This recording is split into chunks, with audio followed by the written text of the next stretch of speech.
السلام علیکم ورحمۃ اللہ وبرکاتہ۔ وعلیکم السلام ورحمۃ اللہ وبرکاتہ۔ نحمده ونصلي على رسوله الكريم، اما بعد فاعوذ باللہ من الشیطان الرجیم، بسم اللہ الرحمن الرحیم، رب اشرح لي صدری ويسر لي امری واحلل عقدۃ من لسانی یفقهوا قولی۔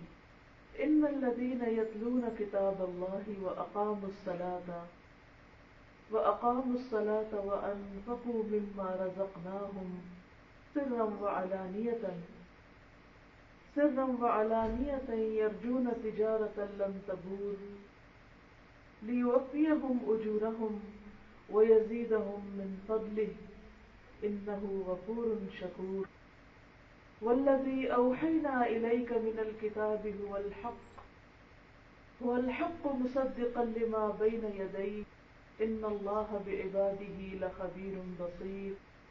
ثم أورثنا الكتاب الذين اصطفينا من عبادنا فمنهم ظالم لنفسه ومنهم مقتصد ومنهم سابق بالخيرات بإذن الله، ذلك هو الفضل الكبير۔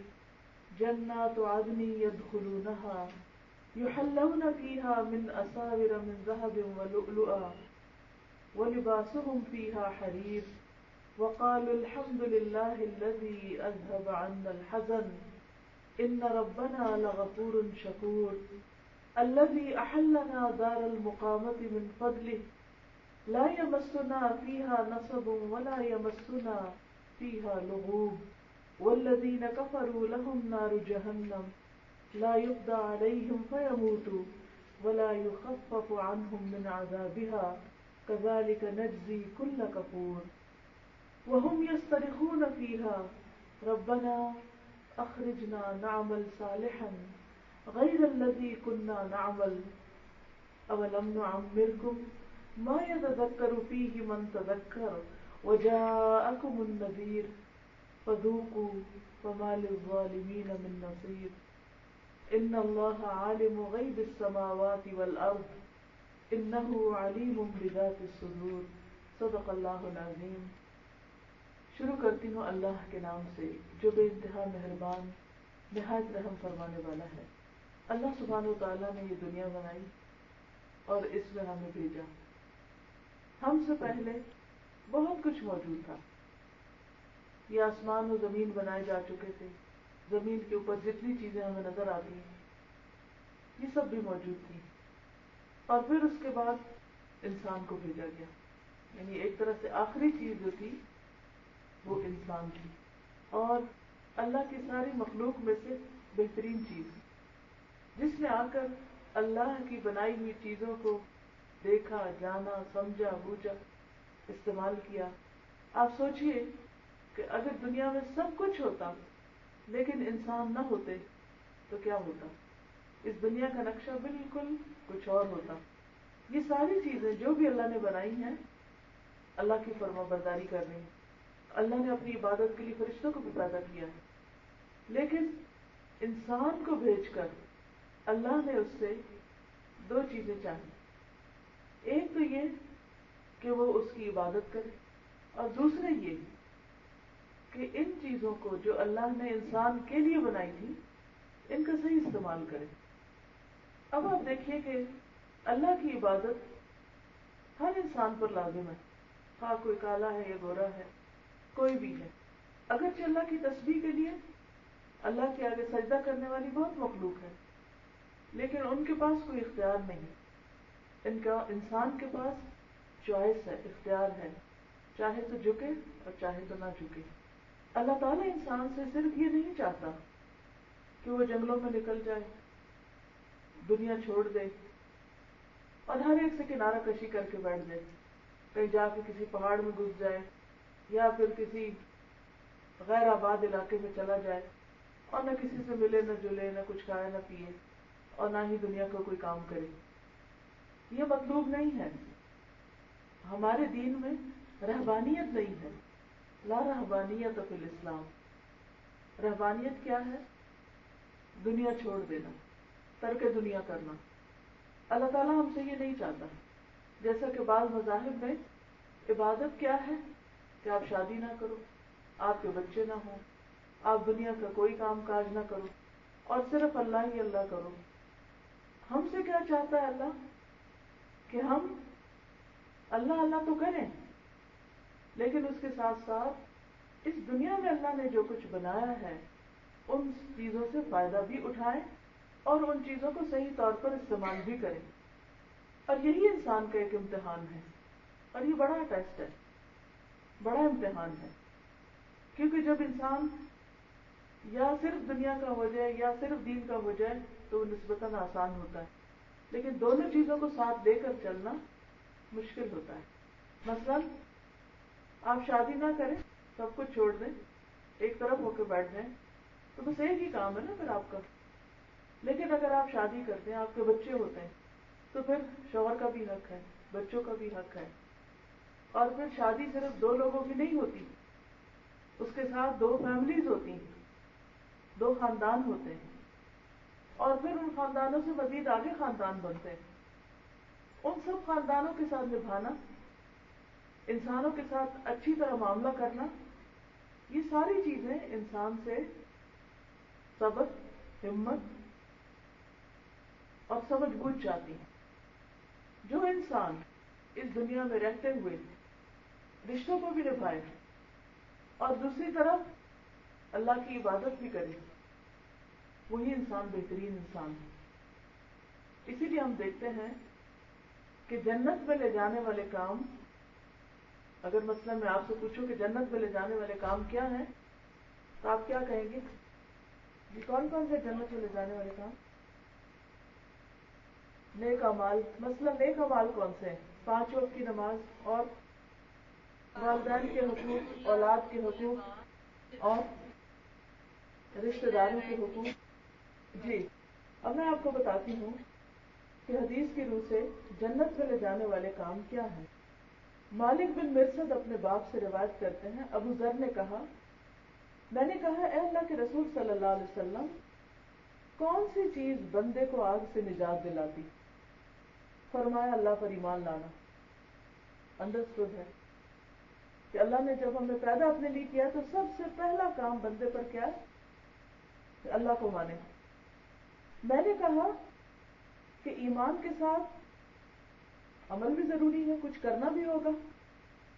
آپ نے فرمایا اللہ نے اس کو جو رزق دیا ہے وہ اس میں سے دے، اللہ نے اس کو جو رزق دیا ہے وہ اس میں سے دے۔ اب اس میں سے دینے کے لیے جیسے قرآن مجید میں آتا ہے وَمِمَّا رَزَقْنَاهُمْ يُنْفِقُونَ، اس میں سے دینے کے لیے کیا کرنا ہوگا؟ پہلا کام کیا ہے؟ رزق کمانا، حلال طریقے سے رزق حاصل کرنا، کیونکہ اگر آپ رزق کماتے نہیں تو خرچ کہاں سے کریں گے؟ تو صدقہ کرنا جو ہے وہ جنت میں لے جانے والے کاموں میں سے ہے۔ انہوں نے کہا کہ اے اللہ کے رسول صلی اللہ علیہ وسلم، اگر وہ فقیر ہو پھر کیا کرے؟ تو کیا اس کے لیے جنت نہیں؟ یعنی اگر وہ دینے کی طاقت نہیں رکھتا، فقیر ہے انسان، تو آپ نے فرمایا وہ نیکی کا حکم دے اور برائی سے منع کرے، یعنی زبان سے صدقہ کرے۔ اس کے لیے کیا کرنا ہوگا؟ نیکی کا حکم دینے کے لیے اور برائی سے روکنے کے لیے سب سے پہلے تو یہ پتا ہو کہ نیکی ہے کیا جس کا آپ دوسرے کو حکم دے رہے ہیں، اور کس چیز کا نام برائی ہے جس سے آپ لوگوں کو روک رہے ہیں۔ یہ علم ہونا بڑا ضروری ہے، اور پھر صرف علم کافی نہیں، اس کے لیے ضروری ہے کہ آپ عمل بھی کریں، عمل کرنا بھی ضروری ہے۔ اب آپ دیکھیے کہ اگر آپ عمل نہیں کرتے تو آپ کسی کو بتانے کے قابل نہیں رہتے، بتانا مشکل ہو جاتا ہے، تو پھر کیا ہوتا ہے؟ تو پھر کیا کرنا ہوگا؟ عمل کرنا ہوگا۔ اگر آپ عمل کریں گے تو پھر ہی آپ کسی کو منع کر سکیں گے۔ تو ابو ذر کہتے ہیں میں نے کہا اے اللہ کے رسول صلی اللہ علیہ وسلم، اگر وہ عاجز ہو، نیکی کا حکم دینے اور برائی سے منع کرنے کی طاقت نہیں رکھتا، کیونکہ بعض اوقات آپ کے پاس علم بھی ہوتا ہے، آپ عمل بھی کر رہے ہوتے ہیں، لیکن کسی کو بتانا بڑا مشکل لگتا ہے۔ ہوتا ہے آپ کے ساتھ کبھی؟ خاص طور پر یہاں، ٹھیک ہے، ہر جگہ ہی، اپنے ملک میں وہاں بھی ہر جگہ مشکل ہوتا ہے کہ اگر کوئی برائی کر رہا ہو تو اس کو سمجھانا، اس کو بتانا، یہ بھی ایک مشکل کام ہوتا ہے. تو پھر کیا ہوا کہ انہوں نے یہ بھی پوچھ لیا. کتنا احسان ہے ابو ذر کا کہ انہوں نے ایسے سوال کیے کہ جس سے ہماری سہولت ہو گئی اور ہمیں نیکی کرنے کے، جنت میں لے جانے والے مختلف کام پتہ چل گئے. تو آپ صلی اللہ علیہ وسلم نے فرمایا کہ پھر وہ مظلوم کی مدد کرے. یعنی اگر وہ جاہل ہے، اسے خود کچھ پتہ نہیں، تو کسی ایسے شخص کی مدد کرے جس پر ظلم ہو رہا ہو. میں نے کہا کہ اگر وہ ضعیف ہو، کمزور ہو، کیونکہ مظلوم کی مدد کرنے کے لیے بڑی ہمت چاہیے ہوتی ہے. کتنے لوگ ایسے ہیں جن کے بارے میں آپ دیکھتے ہیں کہ ان پہ ظلم ہو رہا ہے لیکن آپ کچھ نہیں کر سکتے. مثلا بعض اوقات عورتوں پر گھر میں ظلم ہو رہا ہوتا ہے، شوہر کی طرف سے یا ساس کی طرف سے یا کسی اور کی طرف سے، اور آپ دیکھ رہے ہوتے ہیں لیکن آپ اپنے بھائی کے سامنے، اپنی ماں کے سامنے زبان نہیں کھول سکتے، کیونکہ اگر آپ نے زبان کھولی تو آپ کو بھی چلتا کریں گے. تو اس صورت میں آپ خاموش رہتے ہیں، کمزور ہیں. خصوصاً عورتیں جو ہیں وہ کافی کمزور ہوتی ہیں اس معاملے میں، مظلوم کی مدد کرنے میں. اسی طرح بعض اوقات جسمانی طاقت ہو بھی انسان کے پاس تو دلی طاقت نہیں ہوتی، ہمت نہیں پڑتی، اور انسان دل کی بات دل میں ہی رہ جاتی ہے اس کے. تو انہوں نے کہا کہ اگر کوئی شخص یہ بھی نہ کر سکے تو آپ نے فرمایا تو اپنے بھائی میں کوئی بھلائی نہیں چھوڑنا چاہتا. یعنی تجھے کوئی ایسا ہی شخص ملا جس میں کچھ بھی نہیں وہ نہیں کر سکتا. میں نے کہا اللہ کے رسول صلی اللہ علیہ وسلم، اچھا جب کسی نے ایسا کیا تو وہ جنت میں داخل ہو گیا. آپ نے فرمایا جب کوئی مسلمان ان خوبیوں میں سے کسی ایک خوبی کو اپنائے گا تو وہ اس کو ہاتھ سے پکڑ کر جنت میں لے جائے گی. یعنی یہ ان چیزوں میں سے جب کوئی کام کرے گا تو وہ کام اس کو کھینچے گا کہ آؤ جنت میں، تم یہ کام کرنے والے تھے.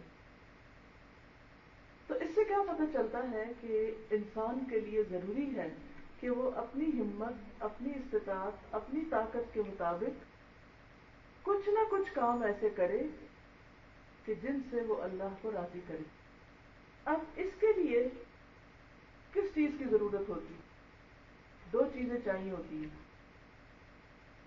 ایک ہوتا ہے علم اور ایک ہوتا ہے علم پر عمل کرنے کا جذبہ، موٹیویشن. بہت دفعہ آپ کے پاس علم ہوتا ہے، آپ جانتے ہوتے ہیں، لیکن موٹیویشن نہیں ہوتی کہ آپ اس علم پر عمل کریں یا آپ اس علم کو دوسروں کے سامنے پیش کریں یا ان کی مدد کریں کسی بھی طرح. اس کے لیے آپ کو کوئی ایسا انجیکشن چاہیے ہوتا ہے طاقت کا، یا ایسی چیز چاہیے ہوتی ہے کہ جو آپ کو، جسے کہتے ہیں نا کیپ گوئنگ، کہ آپ اس سے چلتے رہیں. اب آپ دیکھیے کہ عموماً ہمیں انکریج کرتی ہے لوگوں کی تعریف اور ڈسکریج کرتی ہے لوگوں کی تنقید. اب اگر کوئی تعریف کر دے تو ہم چل پڑتے ہیں، اور ذرا سی راستے میں کوئی رکاوٹ آئے تو ہم بیٹھ جاتے ہیں، کام نہیں کر سکتے. تو کوئی ایسی چیز چاہیے کہ جس کا احساس اور جس سے ملنے والی طاقت انسان کو چلتا رکھے، اور وہ اللہ کی کتاب ہے. جب کسی کا کنیکشن اس کے ساتھ جڑ جاتا ہے اور مضبوط طریقے پر جڑتا ہے اور صحیح طریقے پر جڑتا ہے، تو آپ سمجھیے کہ جیسے آپ کا کنیکشن کسی پاور ہاؤس کے ساتھ جڑ گیا. یہ لائٹ اس وقت جو جل رہی ہے یہ جل نہیں سکتی تھی اگر اس کا کنیکشن پاور ہاؤس کے ساتھ نہ ہو. کیونکہ روشنی کے لیے آپ لائٹ کے بلب وغیرہ لگاتے ہیں، پوری وائرنگ کرتے ہیں، فٹنگز کرتے ہیں، بہت سا اہتمام کرتے ہیں، کنیکشن لگاتے ہیں، خریدتے ہیں. لیکن اگر آپ اس کو آن نہیں کرتے، کنیکٹ نہیں کرتے، تو کیا ہوتا ہے؟ آپ اندھیرے میں رہتے ہیں. الحمدللہ اللہ نے ہمیں مسلمان گھرانوں میں پیدا کیا، ہمارے اندر ایمان ہے، شوق ہے، اللہ کی محبت بھی ہے، لیکن اس کے باوجود ہم وہ کرتے نہیں ہیں سب کچھ جو ہمیں کرنا چاہیے، کیونکہ ہمارا کنیکشن پاور ہاؤس سے کمزور ہوتا ہے یا ہوتا نہیں۔ جب آپ اللہ تعالیٰ کی کتاب پڑھنا شروع کر دیتے ہیں اور اس کو سمجھنے لگتے ہیں، اور سمجھنا صرف اتنا نہیں ہوتا کہ آپ اس کو بس پڑھ کے ترجمہ آ گیا آپ کو، بلکہ اس میں غور و فکر کرتے ہیں، دوسروں کے ساتھ ڈسکس کرتے ہیں اور اس کو ڈے ٹو ڈے لائف سے ریلیٹ کرتے ہیں۔ جب آپ ایسا کرنے لگتے ہیں تو پھر کیا ہوتا ہے، وہ چیز آپ کی آنکھیں کھلنے لگتی، آپ کو روشنی ملنے لگتی، آپ کو عمل کے طریقے آنے لگتے ہیں، کیونکہ علم حاصل کرنے کے بعد بھی عمل کے طریقے جاننا اور اس کو لائف کے ساتھ ریلیٹ کرنا یہ بے حد ضروری ہوتا ہے۔ اس لیے پہلا کرنے کا کام تو کیا ہے کہ ہم ہر قیمت پر کوئی نہ کوئی طریقہ ایسا اختیار کریں کہ ریگولر بیسس پر قرآن مجید کے ساتھ ہمارا تعلق رہے اور سمجھنے والا تعلق رہے، جس سے ہمارے دلوں کے اندر روشنی آئے اور پھر ہم اس روشنی سے دوسروں کو بھی منور کر سکیں۔ کچھ چراغ ہوتے ہیں، کچھ لائٹ ہوتی ہے، جیسے عام طور پہ کہتے ہیں نا زیرو کا بلب، تو اس میں آپ کیا کر سکتے ہیں، صرف محدود چیزیں دیکھتے ہیں، تھوڑی سی دیکھتے ہیں، لیکن کچھ روشنیاں ایسے ہوتی ہیں کہ جو آپ کو چھوٹے چھوٹے باریک داغ بھی دکھا دیتی ہیں۔ پھر فرق کس چیز کا ہے کہ آپ کے اندر کتنی پاور آ رہی ہے، کتنی روشنی آ رہی ہے، اور جتنی روشنی ہوگی اتنے ہی آپ کو اپنے عیب بھی نظر آئیں گے، اپنی غلطیاں بھی نظر آئیں گی، اپنی کمیاں اور کوتاہیاں بھی نظر آئیں گی، اور اسی درجے پر ماحول کے اندر جو گندگی ہے وہ بھی نظر آئے گی، اور پھر آپ کا ضمیر اگر جاگ گیا تو اس کی صفائی کی بھی ضرورت پیش آئے گی، اور وہ بھی شوق سے کریں گے اور اس میں تھکیں گے نہیں۔ آپ دیکھیں کہ جب ہماری نگاہ کمزور ہوتی، مثلا اگر میں اینک اتار دوں تو مجھے ہر چیز صاف لگتی، مجھے لگتا سب کچھ ٹھیک ہے، لیکن جب میں اینک لگاتی ہوں تو مجھے بہت ساری ایسی چیزیں نظر آتی ہیں کہ جو اس کے بغیر نہیں آتی، ہے نا فرق، واضح فرق ہے نا۔ بالکل اسی طرح جب ہم قرآن مجید پڑھتے ہیں تو ہمارے دل کے اندر روشنی آتی، وہ بصیرت کو تیز کرتی، صرف بصارت نہیں، بصیرت کو تیز کرتی، وہ اس اینک سے زیادہ تیز روشنی آپ کو دکھاتی ہے اور باریک چیزیں دکھاتی، پھر آپ کو وہ چیزیں نظر آنے لگتی ہیں جو اس سے پہلے کبھی نظر نہیں آئی تھی، آپ کو وہ غلطیاں سمجھ آنے لگتی ہیں جو اس سے پہلے کبھی اس طرف توجہ ہی نہیں گئی تھی، اور پھر جب اللہ سے ہم ہدایت مانگتے ہیں اور توفیق مانگتے ہیں تو پھر اللہ تعالیٰ عمل کی بھی توفیق دے دیتا ہے، کیونکہ قرآن پاک ایسی کتاب ہے کہ جو صرف انسان کو یہ نہیں بتاتی کہ صحیح کیا اور غلط کیا ہے، وہ ساتھ وہ جذبہ بھی دیتی، موٹیویشن دیتی، وہ آپ کو چین سے بیٹھنے نہیں دیتی، وہ آپ کو اٹھا دیتی کہ اب کچھ کرو۔ یہ ہے ہی سراسر عمل کی کتاب، اس میں وہ حکم جن میں عمل لکھا ہوا کہ یہ کرو وہ تو ہے ہی، لیکن اس کے ساتھ زیادہ تر وہ حصہ ہے کہ جو آپ کو یہ بتاتا ہے کہ کیسے کرو اور اٹھو اور کچھ کرو، اور اس کا ریوارڈ کتنا زیادہ ہے۔ لیکن اگر ہم یہ سمجھتے ہیں کہ پاور ہاؤس سے کنیکٹ ہوئے بغیر ہمارے بلب روشن ہو جائیں گے تو یہ ہم اپنے آپ کو دھوکہ دے رہے ہیں، اور اگر ہم یہ سمجھتے ہیں کہ اینک کے بغیر ہمیں اپنے اور دوسروں کے داغ دھبے نظر آ رہے ہیں تو یہ بھی غلط فہمی ہے، کیونکہ دیکھنے کے لیے دو روشنیاں چاہیے ہوتی ہیں، ایک باہر کی روشنی اور ایک اندر کی روشنی۔ اگر باہر کی روشنی نہ ہو تب بھی بات نہیں بنتی، اور اگر اندر کی روشنی نہ ہو تب بھی بات نہیں بنتی۔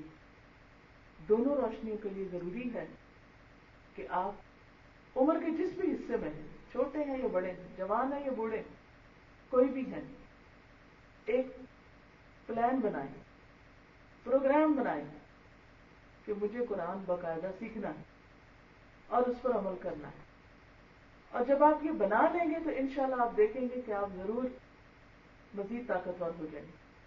جیسے مختلف ڈائٹنگ پلان ہوتے ہیں نا. اچھا ویسے ایک بات ہے کہ مجھے کبھی ڈائٹنگ لفظ کا مطلب نہیں سمجھ آیا کہ ڈائٹ کا مطلب تو ہوتا ہے خوراک، کچھ کھانا پینا، اور ڈائٹنگ جب کرتے ہیں تو اس کا معنی کیا لیا جاتا ہے؟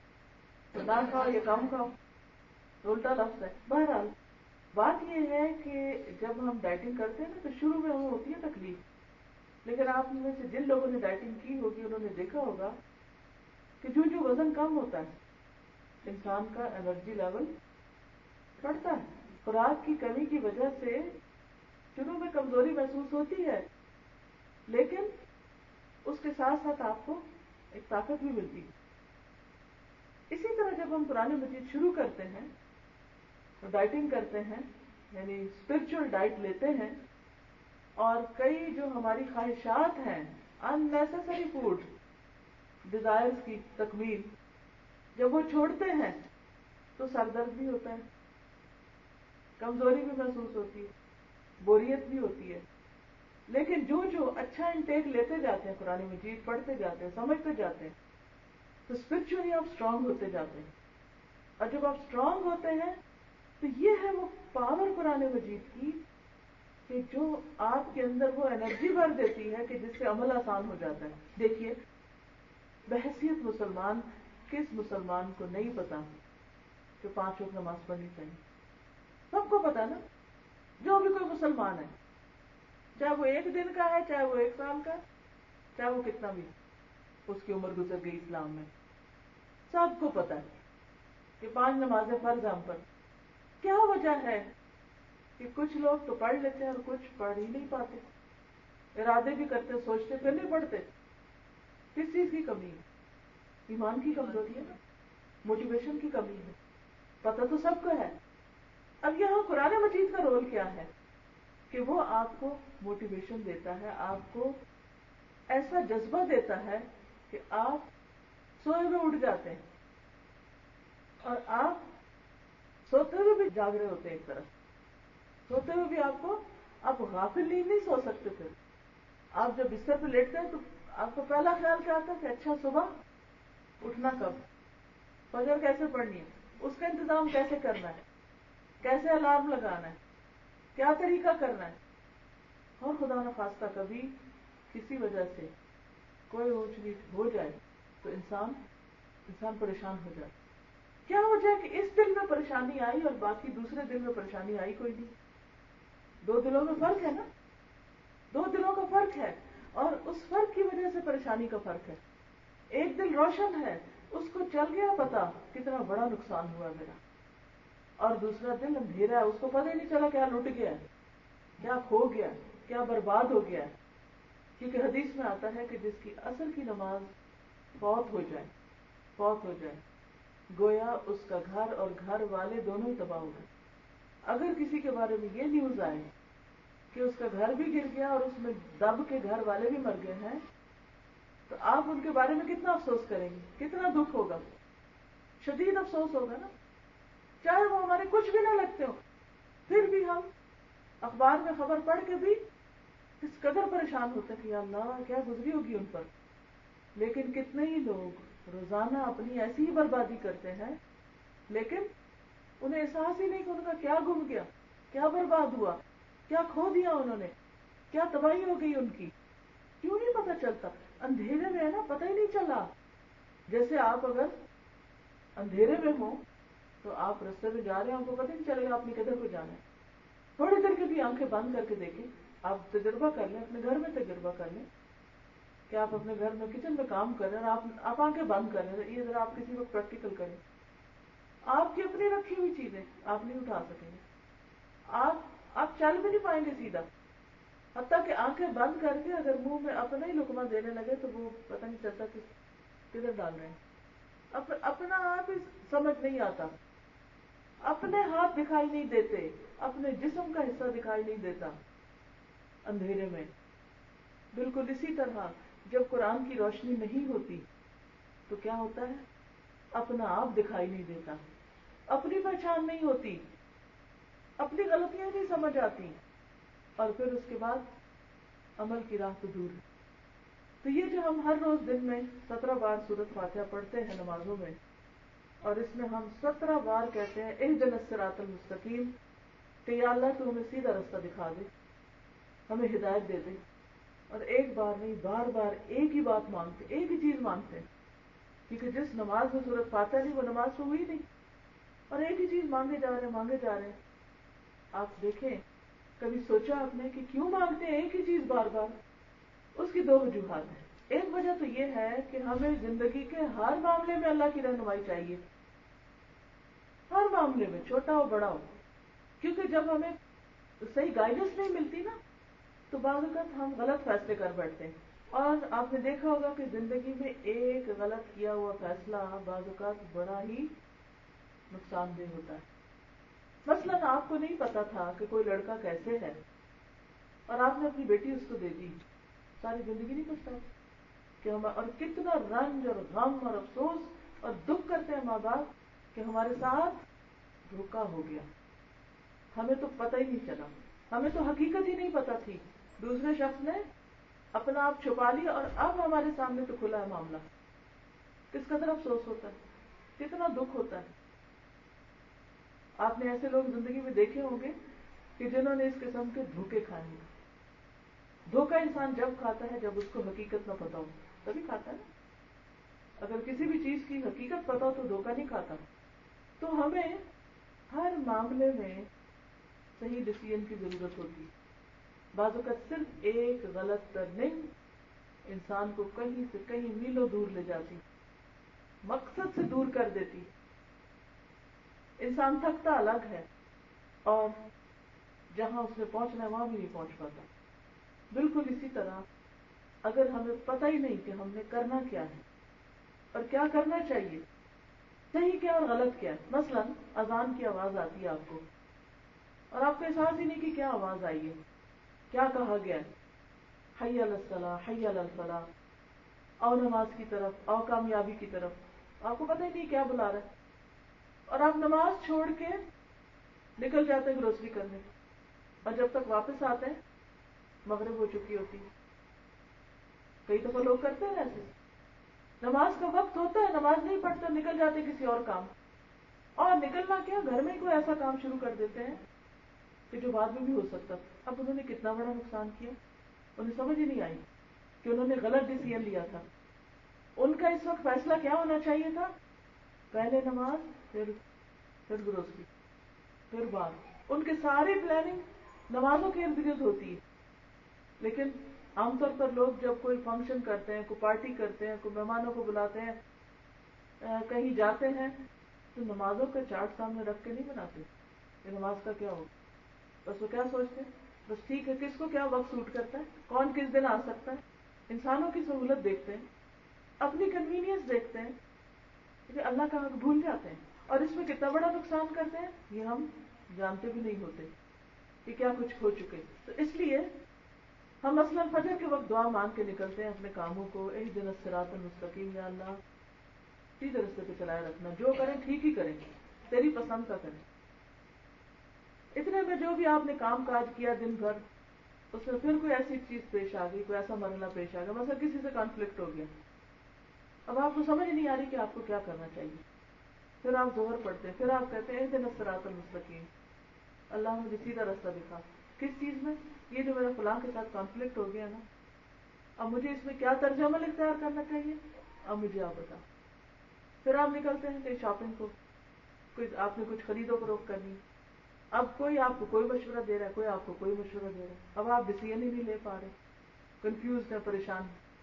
نماز کا وقت آتا ہے، آپ کہتے ہیں اہدنا الصراط المستقیم، یا اللہ مجھے سیدھا رستہ دے. یہ سیدھا رستہ کیا ہے کہ ہم جو بھی کام کریں، چاہے انسانوں سے معاملہ ہو، چاہے بزنس ہو، چاہے خرید و فروخت ہو، کچھ بھی ہو، اس میں ہم وہ کریں جو اللہ کو پسند ہے، جو ہماری دنیا اور آخرت کے فائدے کا ہے. ہم ایسے قدم نہ اٹھائیں، ہم بھول نہ جائیں، ہم بھٹک نہ جائیں کہ جن کاموں کو کر کے ہم نقصان اٹھائیں. دوسرا فائدہ اس دعا کے مانگنے کا کہ ہدایت دو طرح کی ہوتی ہے، ایک ہوتی ہے ہدایت ارشاد اور ایک ہوتی ہے ہدایت توفیق.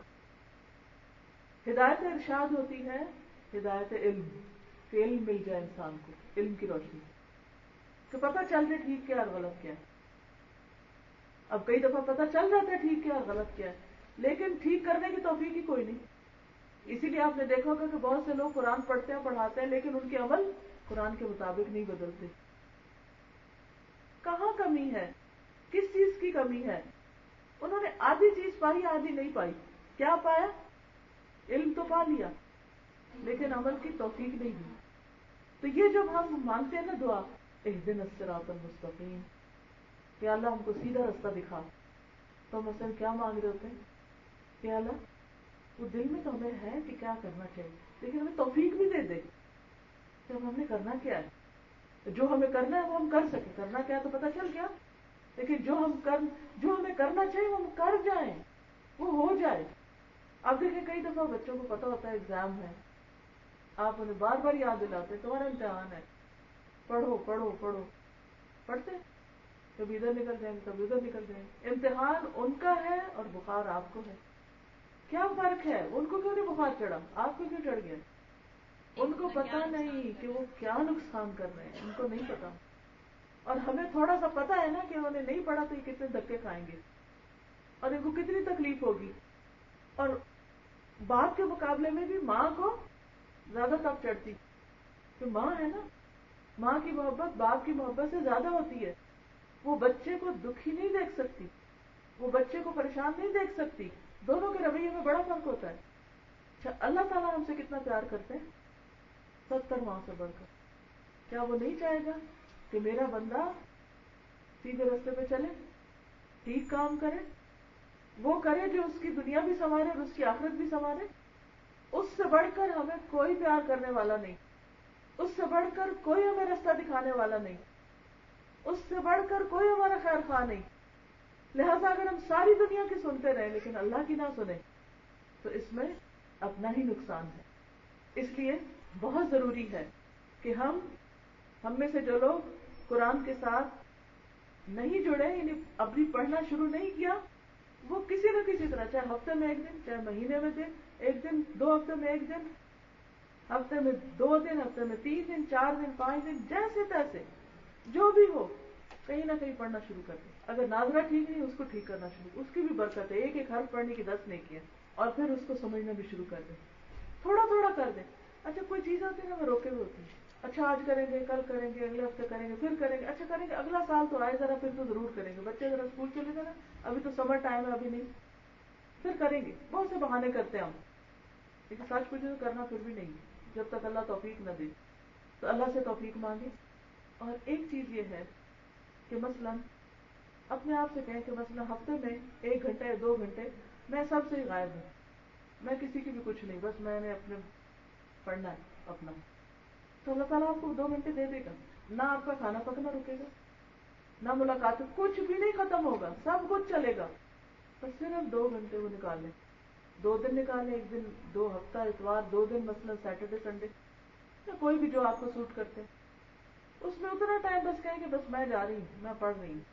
جہاں لوگ پڑھتے ہیں آپ بھی جا کے شامل ہو جائیں، کسی سے طریقہ پوچھیں، ایک پلان بنائیں. جب تک ایک پلان نہیں بنائیں گے اس وقت تک آپ کر نہیں سکتے.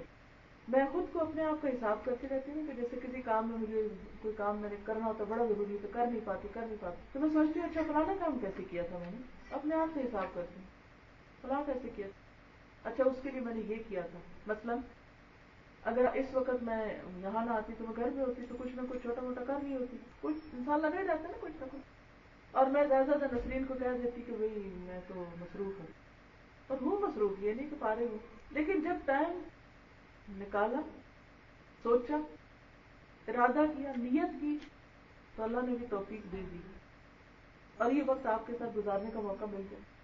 ورنہ نہیں آ سکتی. مشکل ضرور ہوتا ہے، ہمت کرنی پڑتی ہے، لیکن ہو سکتا ہے، کچھ بھی ناممکن نہیں. تو اس لیے جن لوگوں نے ابھی تک پڑھنا نہیں شروع کیا وہ تو پڑھنے کا کوئی طریقہ سوچیں، اور جنہوں نے پڑھنا شروع کر دیا وہ اپنے لیے کیا مانگے کہ یا اللہ اس کو آسان کر دے اور ہمیں عمل کی توفیق دے دے، عمل کرنا آسان کر دے، کہ جو لفظ بھی پڑھیں اس پر ہم عمل کرنے والے بنیں. کیونکہ یہ جو علم اور عمل کا فاصلہ ہے نا یہ بڑی مشکل سے کم ہوتا ہے. یہ ایسے ہی ڈائٹنگ پلان، جیسے جسم پھیل جائے نا تو پھر اس کو کم کرنا مشکل کام ہوتا ہے اور اس کے لیے بڑے ارادے اور ہمت کی ضرورت ہوتی ہے اور محنت کی ضرورت ہوتی ہے، اور اس کے لیے ہم کہتے ہیں ٹائم نہیں ہے، ٹائم نہیں ہے، ٹائم نہیں ہے، اچھا کر لیں گے، پھر کر لیں گے، اور وہ نہیں ہوتا جب تک کہ واقعی سچا پکا ارادہ نہ کرے، بہانے ڈھونڈتا رہتا ہے انسان۔ تو بہرحال چند آیتیں میں نے آپ کے لیے سلیکٹ کی تھی، تمہید کے بعد میں ان کا مختصر سا ترجمہ اور وضاحت کر دیتی ہوں تاکہ آپ کو یہ پتہ چل جائے کہ اللہ تعالیٰ اس بارے میں کیا فرماتے ہیں۔ اللہ تعالیٰ فرماتے ہیں ان الذین یتلون کتاب اللہ، بے شک وہ لوگ جو اللہ کی کتاب پڑھتے ہیں، اس کی تلاوت کرتے ہیں، اور تلاوت کا اردو میں ہم مطلب صرف قرات لیتے ہیں، راگ لگا کے پڑھنا، جبکہ عربی میں تلاوت جو ہوتی ہے اس میں معنی خود بخود آ جاتا ہے۔ تلا یتلو تلون کا معنی ہوتا ہے کسی چیز کو فالو کرنا، یعنی اس طرح پڑھنا کہ معنی سمجھ میں آئے۔ تو ان الذین یتلون کتاب اللہ قاموا الصلاۃ، وہ لوگ جو اللہ کی کتاب پڑھتے ہیں اور نماز قائم کرتے ہیں، یعنی پہلا کام پڑھنے کے بعد وَأَنفَقُوا مِمَّا رَزَقْنَاهُمْ، اور جو ہم نے ان کو رزق دیا اس میں سے خرچ کرتے ہیں، اپنی ذات پہ بھی، بیوی بچوں پہ بھی، رشتہ داروں پہ بھی، غریبوں پہ، مسکینوں پہ، سرًا وعلانیةً، چھپا کے بھی اور دکھا کے بھی، چھپ چھپ کے بھی، ایک ہاتھ دے اور دوسرے کو پتہ نہ چلے۔ آپ کو پتہ ہے کہ ایسا شخص کتنا مضبوط ہے، اس کا کردار کتنا مضبوط ہے جو چھپا کے صدقہ کرتا ہے، چھپا کے نیکی کرتا ہے، وہ پہاڑوں سے، دریاؤں سے، ہواؤں سے زیادہ مضبوط ہے جو ایک ہاتھ سے دے اور دوسرے کو پتہ نہ چلے۔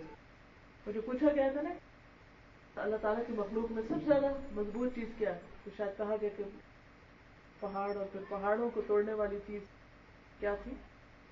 لوہا، اور لوہے کو پگھلانے والی آگ، اور آگ کو بجھانے والا پانی۔ تو اس کا مطلب یہ کہ اس پانی میں باقی چیزوں سے زیادہ طاقت ہے۔ اور اس مثال سے سمجھائی گئی کیا بات کہ وہ شخص جو ایک ہاتھ سے صدقہ کرتا ہے اور دوسرے کو پتہ نہیں چلتا، وہ اس پانی سے بھی زیادہ مضبوط ہے، اس سے بھی زیادہ زبردست انسان ہے، اس کا درجہ اس سے بھی بڑا ہے۔ لیکن ہم میں سے کتنے لوگ ہیں جو کر کے مینشن نہ کریں، اندر رکتی نہیں، کوئی بات کہیں نہ کہیں ضرور ذکر کریں گے کہ ہم نے فلاں کو یہ دیا، ہم نے اس جگہ یہ خرچ کیا، اس جگہ وہ خرچ کیا، وہ اپنے خرچ کرنے کے جو چرچے ہیں۔ تو یہ کمزوری کی علامت ہوتی کہ انسان کرنے کے بعد جتائے۔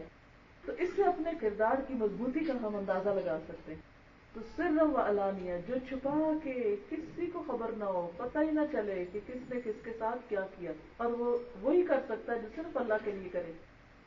اور دوسرا کون سا شخص جو علانیہ کون سے کرنے چاہیے؟ جیسے جو فرض درجے کے ہیں، تاکہ آپ دوسرے گواہ ہو کہ آپ نے اپنا فرض ادا کر۔ مثلا وراثت تقسیم کرنی ہے، اب وہ تقسیم ہو رہی ہے، دیا جا رہا ہے مال، تو سب کے سامنے دیا جائے گا نا کہ اس کو یہ حصہ مل گیا، اس کو یہ مل گیا۔ اسی طرح زکوٰۃ ہے تو اس کا ادا کرنا، یا حج کے لیے پیسے جمع کرا رہے ہیں یا کسی کو افطار کر رہے ہیں، تو کچھ چیزیں ایسی ہیں جو دکھائے بغیر ہو نہیں سکتی۔ اس میں دکھاوا کرنا مقصود نہیں ہوتا، لیکن وہ کہیں نہ کہیں دکھ جاتی ہیں۔ تو دونوں طریقے ہیں۔ فرمایا یرجون تجارتا لن تبور، یہ ایسی تجارت کی امید رکھتے ہیں جس میں گھاٹا ہے ہی نہیں، اس بزنس میں کوئی نقصان نہیں، یہ وہ کام کر رہے ہیں جس میں کوئی نقصان ہے ہی کوئی نہیں، 100% پروفٹ، کوئی لاس نہیں۔ یہ تجارت کبھی ختم ہو ہی نہیں سکتی۔ ہوتا نا آپ ایک بزنس شروع کرتے ہیں، بہت اونچا جاتا ہے پھر ختم ہو جاتا ہے، اس لیے نہیں ختم ہونا ہے۔ لیوفیہم اجورہم، تاکہ اللہ ان کو ان کے اجر پورے پورے دے دے۔ اجر کہتے ہیں مزدوری کو، ان کی مزدوریاں پوری دے دے۔ وَيَزِيدَهُم مِّن فَضْلِهِ، اور اپنے فضل سے اور بھی زیادہ دے، صرف مزدوری نہیں، صرف اجر نہیں، صرف اجرت نہیں۔ إِنَّهُ غَفُورٌ شَكُورٌ، بے شک وہ بخشنے والا قدردان ہے۔ وَالَّذِي أَوْحَيْنَا إِلَيْكَ مِنَ الْكِتَابِ هُوَ الْحَقُّ مُصَدِّقًا لِمَا بَيْنَ يَدَيْهِ، اور وہ جو ہم نے آپ کی طرف کتاب میں سے اتارا وہ حق ہے، سچ ہے، یعنی جو کچھ اس کتاب میں وہ کیا ہے؟ لا ریب فیہ، اس میں کوئی شک نہیں، پیور ٹروتھ۔ اب دیکھیں کہ آج کے دور میں سچائی کتنی کم ہو گئی، کوئی بھی بات کرے تو مطلب پتہ نہیں صحیح بھی کہا یا نہیں، کس کی مانے کس کی نہ مانے، یہ کہتا ہے یہ کر لو، وہ کہتا ہے وہ کر لو۔ لیکن اللہ سبحانہ وتعالیٰ جو کچھ بتاتے ہیں وہ بالکل سچ ہے. اگر آپ کریں مثلا یہی بات جو کہی کہ جو اللہ کی کتاب پڑھتے ہیں، نماز قائم کرتے ہیں، رزق میں سے خرچ کرتے ہیں، ان کو یقین رکھنا چاہیے کہ یہ ایسے کام میں لگے ہوئے جس میں کوئی گھاٹا نہیں. یہ بالکل سچ بات ہے. مصدقا لما بین یدیہ، اپنے سے پہلی کتابوں کی بھی تصدیق کرتی ہے. یعنی یہ باتیں صرف اس قرآن میں نہیں، پہلی کتابوں میں بھی لکھی ہوئی تھی. مثلا سورۃ الاعلیٰ میں آپ پڑھتے ہیں نا، جس میں تزکیہ کی بات آتی ہے نا، پہلے میں آیتیں پڑھ دیں تاکہ آپ کو پتہ چل جائے. قد افلح من تزکا وذکر اسم ربہ فصلی. قد افلح من تزکا، یقیناً کامیاب ہو گیا جس نے تزکیہ کیا، جس نے اپنے آپ کو پاک کیا بری عادتوں سے، غلط خیالات سے، برے اخلاق سے. اور کیا کیا؟ وذکر اسم ربہ، اور اپنے رب کا نام لیا، اپنے رب کا نام ذکر کیا. فصلی، پھر نماز پڑھی. یہ 3 کام کیے. بل تؤثرون الحیات الدنیا، لیکن تم تو دنیا کی زندگی کو ترجیح دیتے ہو، دنیا کے پیچھے لگے رہتے ہو اور بھول جاتے ہو یہ کام کرنا. والآخرۃ خیر وابقی، حالانکہ آخرت بہتر ہے اور زیادہ باقی رہنے والی ہے. ان ھذا لفی الصحف الاولی، یہ باتیں پچھلے صحیفوں میں بھی لکھی ہوئی ہیں. صحف ابراہیم و موسیٰ، ابراہیم اور موسیٰ علیہ السلام کی کتابوں میں یہ باتیں لکھی ہوئی ہیں. کون سی؟ کہ کامیاب کون ہوگا؟ جو تزکیہ کرے گا، رب کا نام لے گا، رب کا ذکر کرے گا اور نماز پڑھے گا. تو یہ کتاب آپ کو وہی باتیں بتاتی ہے جو پہلے بھی بتائی گئی ہیں، ان کو کنفرم کرتی.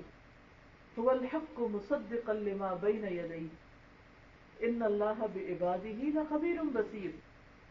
بے شک اللہ اپنے بندوں کی خبر رکھنے والا ہے، ان کو دیکھنے والا ہے. ثم اورثنا الکتاب الذین اصطفینا من عبادنا، پھر وارث بنایا ہم نے اس کتاب کا اپنے بندوں میں سے ان کو جن کو ہم نے چن لیا. ان کے ہاتھ میں دی یہ کتاب جنہیں اللہ نے چن لیا. گویا جن کو اللہ توفیق دے دے اس کتاب کو پڑھنے کی، سمجھنے کی، اس کو آگے پھیلانے کی، وہ اللہ کے چنے ہوئے بندے ہوتے ہیں. لیکن اس کے بعد بھی، اس ٹائٹل اور آنر کے ملنے کے بعد بھی خطرہ ہے. فَمِنْهُمْ ظَالِمٌ لِنَفْسِهِ، ان میں سے بعض اپنی جان پہ ظلم کرتے ہیں، اس کا حق ادا نہیں کرتے، صحیح سے پڑھتے نہیں ہے، سمجھتے نہیں ہے، اس پر عمل نہیں کرتے یا اسے آگے نہیں پہنچاتے. وَمِنْهُمْ مُقْتَصِدٌ، کچھ درمیان کی راہ چل رہے ہیں. آپ نے دیکھا ہوگا کہ کچھ لوگ قرآن پڑھ کے بھی ویسے کورے کے کورے رہتے ہیں جیسے پہلے تھے، کوئی فرق نہیں پڑتا ان کو. کچھ ایسے ہوتے ہیں جو تھوڑا بہت ان میں تبدیلی آ جاتی، بیچ بیچ میں رہتے ہیں، نہ برائی کرتے ہیں زیادہ اور نہ ہی کوئی بہت بڑی نیکی کرتے ہیں، بس ٹھیک ہے جو کنوینئنٹ ہو کر لیتے ہیں. اور تیسرے کون ہے؟ وَمِنْهُمْ سَابِقٌ بِالْخَيْرَاتِ بِإِذْنِ اللَّهِ، جو نیکیوں میں اللہ کے فضل سے آگے بڑھ جانے والے، دوڑ لگانے والے. انہیں ادھر سے کام پتہ نہیں چلا، ادھر سے دوڑ پڑے، بس وہ انتظار میں رہتے ہیں کوئی حکم ملے ہمیں. اچھا اللہ تعالیٰ اور کیا چاہتے ہیں، اور کیسے راضی کرے اللہ کو، اور کیسے خوش کرے. ذالک هو الفضل الکبیر، یہ ہے بہت بڑا فضل کہ جس کو یہ توفیق ہو جائے کہ جو شوق سے اللہ کی بات سنے اور شوق سے اس پر عمل بھی کرنا چاہے. ایسے لوگوں کو کیا ملے گا؟ جنات عدن، ہمیشہ کی باغ، جنت عدن ملے گی. یدخلونہا، جس میں وہ داخل ہو جائیں گے، کچھ تو بغیر حساب کے داخل ہو جائیں گے. ظاہر دوڑ رہے تھے، دوڑتے دوڑتے جنت میں بھی آگے آگے چلے جائیں گے، نیکیوں میں دنیا میں جو آگے آگے. یحلون فیہا من اساور من ذہب، وہاں ان کو سونے کے کنگن پہنائے جائیں گے. ولؤلؤا، اور موتیوں کے، یعنی موتی اور سونے کے ملا کر زیورات ان کو پہنائے جائیں گے، اس سے ان کو آراستہ کیا جائے گا. دنیا میں تو سونا بہت ہی مہنگا ہو گیا. وَلِبَاسُهُمْ فِيهَا حَرِيرٌ، اور ان کا لباس اس میں ریشم کا ہوگا، سلک کا ہوگا. دنیا میں سلک اور گولڈ اور پرلز جو ہیں یہ کس کی علامت ہے؟ شان و شوکت کی، خوبصورتی کی، آنر کی، بہت ساری چیزیں اس میں آتی ہیں. تو وہاں یہ سب کچھ میسر ہوگا انسان، کیونکہ دنیا میں کام کرتے رہے وہاں اللہ تعالیٰ آرام کرائے گا. لیکن جو دنیا میں آرام کرتے رہے وہاں پر مشقت ہو سکتی. وَقَالُوا الْحَمْدُ لِلَّهِ الَّذِي أَذْهَبَ عَنَّا الْحَزَنَ، کہیں اللہ کا شکر جس نے ہم سے غم کو دور کر دیا، ساری مشکلات دور کر دی. إِنَّ رَبَّنَا لَغَفُورٌ شَكُورٌ، بے شک ہمارا رب بڑا بخشنے والا قدردان ہے. اس نے ہمارے گناہ بھی معاف کر دیے اور ہماری نیکیوں کی قدردانی کی. ہم نے جو ٹوٹے پھوٹے کام کیے اس نے ہمیں بڑی عزت دی اس کی وجہ سے. تو اصل بات تو یہ ہے کہ انسان اللہ کی طرف دوڑے، شوق رکھے، محبت رکھے. الذی احلنا دار المقامہ، اللہ نے ہمیں ہمیشہ کے گھر میں لا اتارا جس میں کوئی موت نہیں، کوئی تھکاوٹ نہیں، کوئی بوریت نہیں، کسی قسم کی کوئی پریشانی نہیں.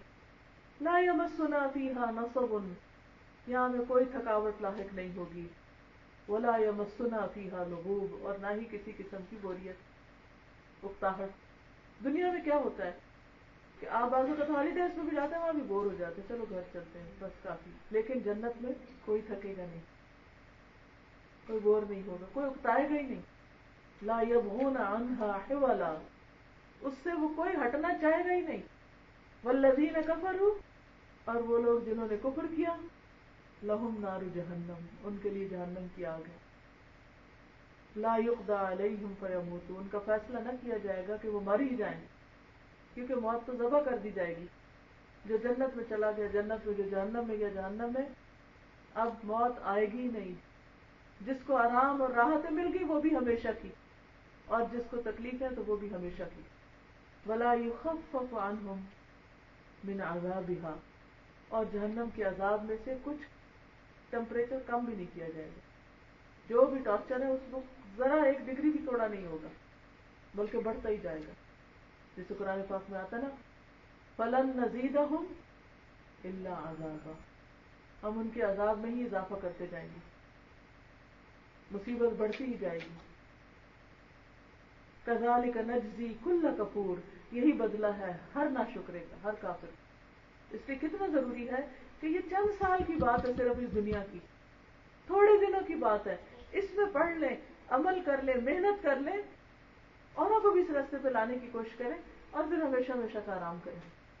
وَهُمْ يَسْتَرِخُونَ فِيهَا، اور وہ اس میں چیخیں ماریں گے، آرام سے نہیں بیٹھیں گے، چیخیں چلائیں گے.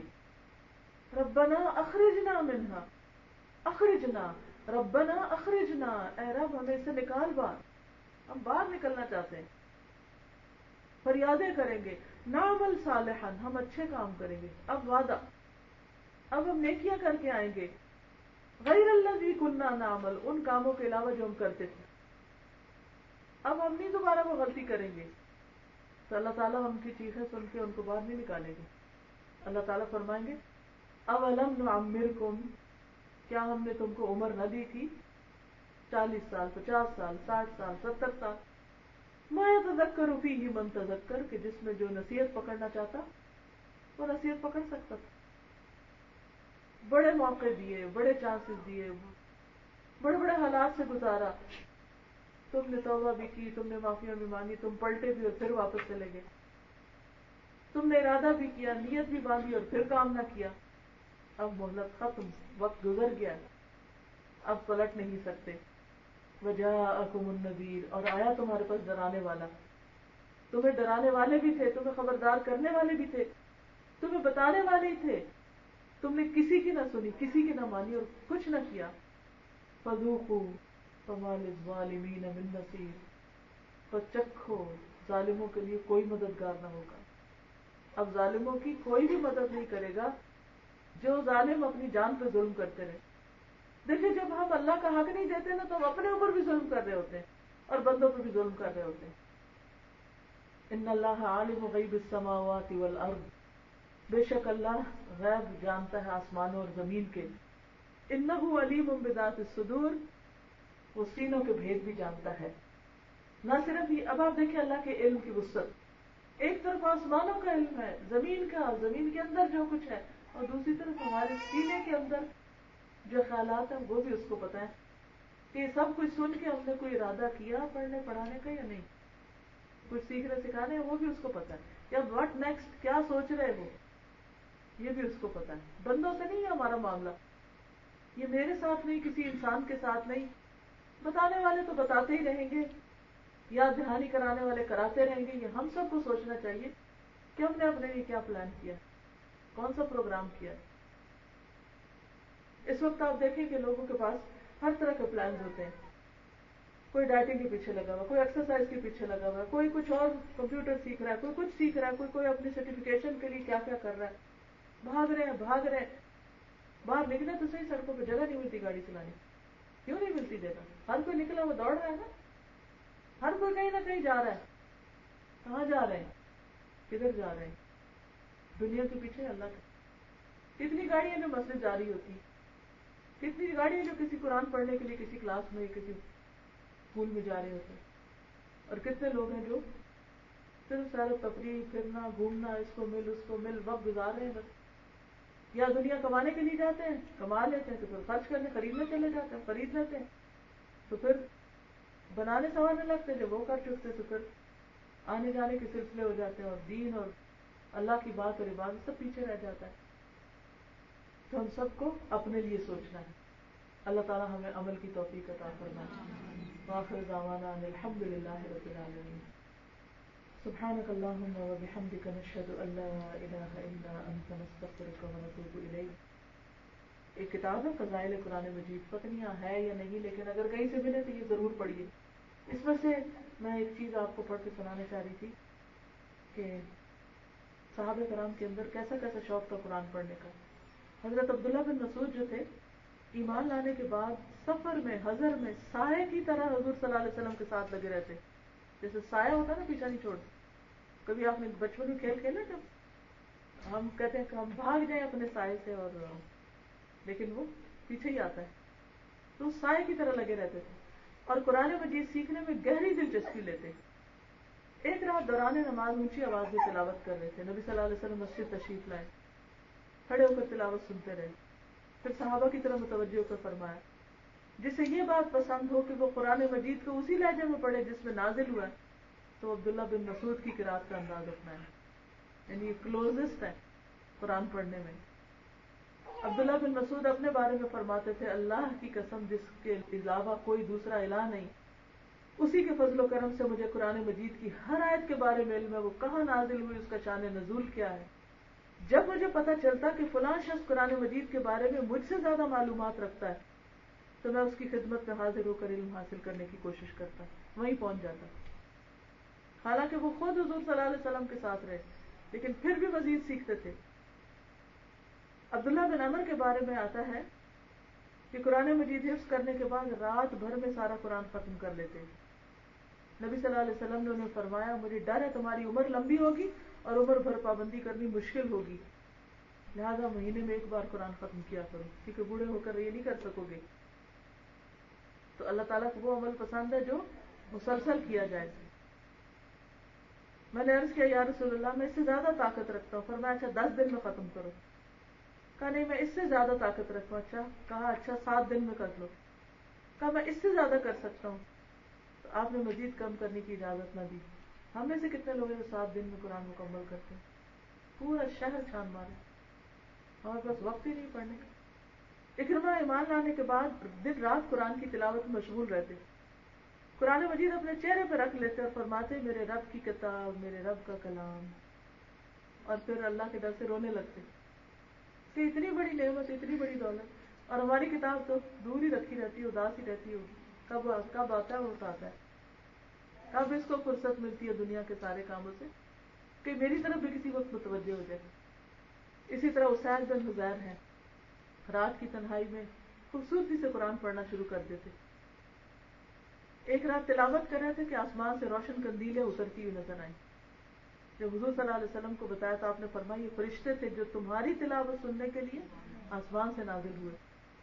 اگر تم روکتے نہ اور پڑھتے رہتے تو بالکل قریب آ جاتے اور تم اپنی آنکھوں سے ان کو دیکھ بھی سکتے تھے. تو بہرحال اس میں بہت سارے اور واقعات بھی ہیں. میں ریکمینڈ کروں گی کہ کتاب پڑھیں.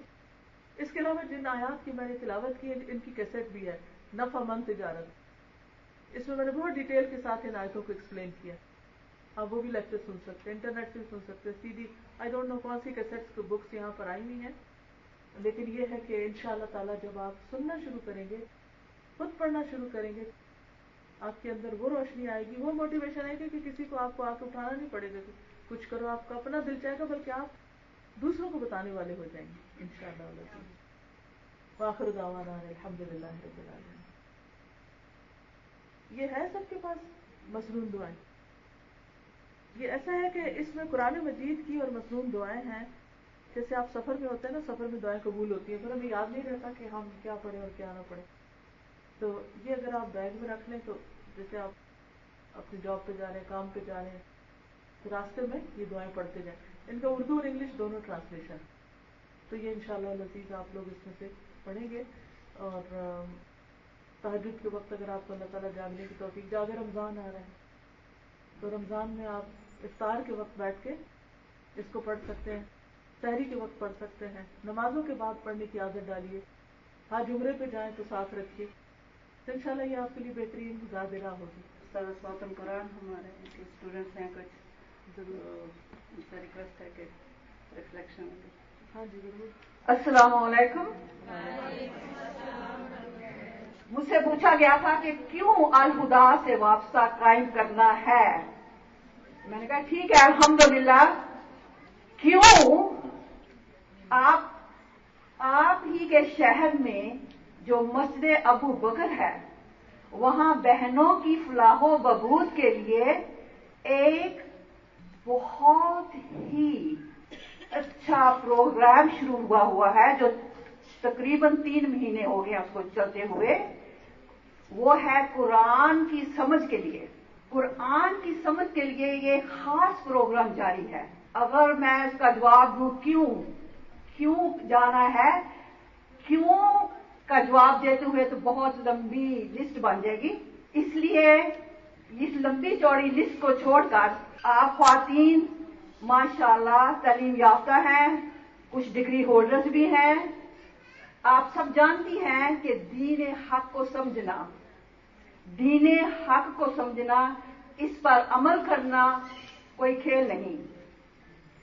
سوائے ایسی کتاب کے جو اللہ کی طرف سے فرقان بن کر آئی ہے، ہمیں سیدھی راہ کون دکھائے گا بغیر اس کے؟ کیا ہمارے اسکول، ہمارے گھر، ہمارا کینیڈین انوائرمنٹ، وہاں سے ہم یہ اسلامی تعلیم لے سکتے ہیں کیا؟ اس کو مد نظر رکھتے ہوئے میں نے یہ کورس، اللہ کی رحمت ہوئی تو میں نے کہا جی نسرین صاحبہ میں بھی آ رہی ہوں، پلیز مجھے بھی لے لیجیے آپ. کیونکہ میں جانتی ہوں کہ بوند بوند دریا بڑھتا ہے.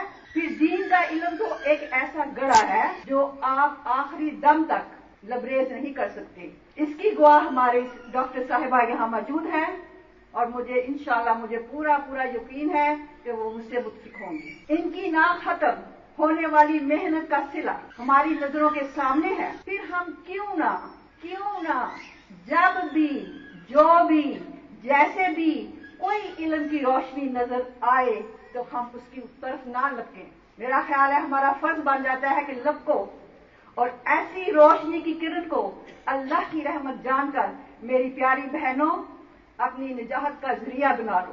یہی ایک روشنی ہے جو تمہیں انشاءاللہ جنت میں پہنچائے گی. اور ویسے بھی تو دین کا علم حاصل کرنا ہمارا فرض ہے. ماشاءاللہ یہاں تمہارے گھر میں الہدا کا دروازہ کھلا ہے، تو کیوں نہ آپ بہنیں اس دروازے سے داخل ہوں.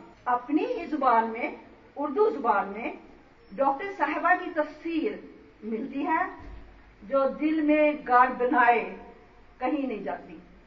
ایسا گہرا اثر چھوڑ کے جاتی ہے کہ آپ کو بہت سی مشکلوں سے نجات دیتی ہے. آخرکار یہ آپ کو چھوڑے بغیر نہیں جاتی.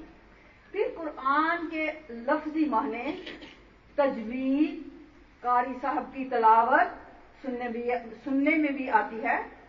یہ نہیں بلکہ فہم کے لیے ان لیسنز کے باہر فہم کے لیے بھی ایڈڈ اسباب موجود ہوتے ہیں. غور و فکر کے لیے سوالات کو بھی وقت دیا جاتا ہے.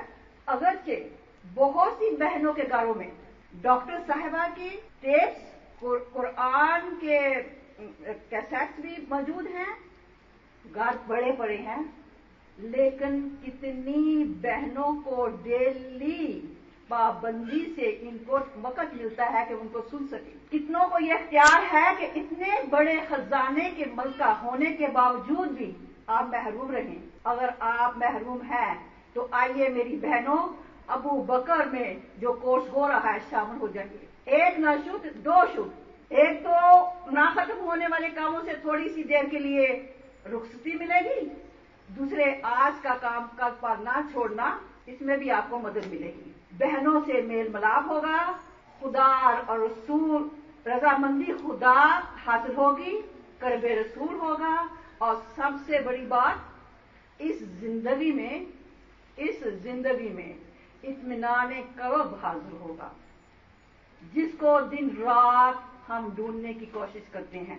گھر میں اور کسی ادارے میں ٹیپس کا سننا یا علم کا حاصل کرنا ایسا ہی ہے جیسے اسکول کا کورس ہم بغیر استاذہ کی نگرانی سے گھر میں بیٹھے بیٹھے کہیں میں نے کورس کر لیا، مجھے استاذی کی ضرورت نہیں، اللہ اللہ خیر صلی اللہ، میں نے اس سے کافی کچھ جان لیا. نہیں، یہ پریشانی دور کرنے کے لیے ہمیں ایک رہنما کی ضرورت ہے، اینڈ وہ رہنما آپ کو فہم کو مختلف طریقوں سے بتائے گا. الحمدللہ یہ سب کچھ آپ کو آپ کے فہم کے لیے، آپ کی ہدایت کے لیے الخدا میں ملے گا انشاءاللہ. اور یہ میرا مقصد تھا کہ ہم جو بہنیں جا سکتی ہیں الحمدللہ کوشش کریں اور وہاں پہنچ جائیں. اگر میں جا سکتی ہوں تو میرا خیال انشاءاللہ all the young ones can go as well. السلام علیکم. صدف بھی کچھ کہنا چاہتی ہیں. السلام علیکم ورحمۃ اللہ. الحمدللہ مجھے بہت خوشی ہے کہ میں نے کورس جوائن کیا. آپ یقین کریں آپ لوگ بھی انشاءاللہ اللہ توفیق دے آپ لوگوں کو آئیں گے. اتنا مزہ آتا ہے آیتوں کی تفسیر جب سنتے ہیں، دل میں اتنا سکون ملتا ہے. اور سب سے بڑی خوشی کی بات میں جب ایک حدیث سنی، اس کا مفہوم میں آپ کو بتاؤں گی، ایکزیکٹ ورڈ میں نہیں بتا سکوں گی، کہ اس میں کہ اللہ تعالیٰ کے ہم چنے ہوئے لوگ ہیں. تو اس سے اچھی کیا بات ہے کہ اللہ تعالیٰ نے ہمیں چن لیا. اتنی بڑی بات کہ اللہ ہمیں خود چنے، ہمیں توفیق دے کہ ہم آیتوں کو سمجھ سکیں، اس کی تفسیر سمجھ سکیں اور صحیح طریقے سے قرآن پڑھ سکیں.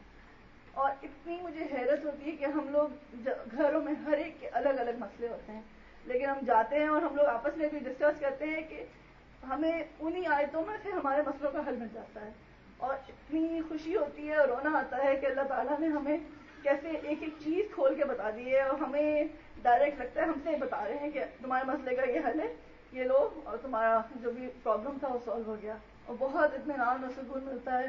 اور جیسے اللہ تعالیٰ کو 70 ماؤں سے زیادہ اللہ تعالیٰ کا پیار ہے اپنے بندوں سے، تو بالکل یہی ہے کہ آیتوں میں ایک جگہ جہاں اللہ تعالیٰ سختی سے ڈانٹ کے کچھ بتا رہے ہیں اور دوزخ کا بتا رہے ہیں، فوراً اس کے بعد جو ہے جنت کا بتاتے ہیں. اور اتنا دل چاہتا ہے کہ واقعی جہاں پہ ہم تھوڑی سی مشکلیں دنیا میں ہم نے کرنی ہیں اس کو عبور کرنے کے لیے ہم جو ہے جہاں جنت کے باغ ملیں گے اور جو چیزیں ہیں، بہت دل میں سکون ملتا ہے اور بہت اچھا لگتا ہے کہ ہم اس راہ پہ چل پڑے ہیں. اللہ تعالیٰ ہمیں صحیح اس پہ عمل کرنے کی توفیق دے، اور انشاءاللہ تعالیٰ ہم سب کو توفیق. آپ کے بچے کتنے کیا عمر ہے؟ 11 ہے، 9 ہے. آپ ان کو کچھ بتاتے ہیں جو پڑھتے ہیں؟ جی ہاں، جی اسکول میں بھی آتے ہیں اور میں بھی بتاتی ہوں ان کو. جو ہم لوگ جیسے اس میں ہے کہ صدقہ دینے کی بات ہے کہ ایک ہاتھ سے دو، دوسرے کو پتہ نہ چلے، اس طرح کی جو بھی ہم اصل پڑھ رہے ہیں وہ میں ان کو ضرور بتاتی ہوں اور سنتے ہیں. ماشاء اللہ، جزاک اللہ. Last, we have Sister Warka. She is our Tajweed teacher. She cannot speak Urdu, but she will tell how is going on her class. Welcome to Stada. Sister Warka. Assalamu alaikum wa rahmatullah. I'm Arabic woman, and I studied rules of Tajweed and Tilawa, Quran Kareem in Egypt.